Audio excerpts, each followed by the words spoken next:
अस्सलामुअलैकुम नाज़रीन, लाहौर वालों के लिए बड़ी ख़बर, बड़ी न्यूज़ कि लाहौर के अंदर आज बारिश की चांसेस मौजूद है। लाहौर में आज सुबह से दोपहर 12 बजे तक अच्छी बारिश की चांसेस मौजूद हैं। यहाँ पर तकरीबन 50 से 70 मिलीमीटर के करीब बारिश हो सकती है। तो लाहौर वालों के लिए बड़ी ख़बर, बड़ी न्यूज़ कि आज लाहौर के अंदर सुबह से लेकर और दोपहर 12 बजे तक बारिश की अच्छे चांसेस मौजूद है। उसके बाद मौसम खुश्क हो जाएगा। तो लाहौर वालों के लिए गुड न्यूज़ और ये है कि अपना ख्याल रखें और अपने घर वालों का ख्याल रखें।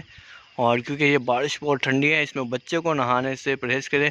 अल्लाह हाफिज़।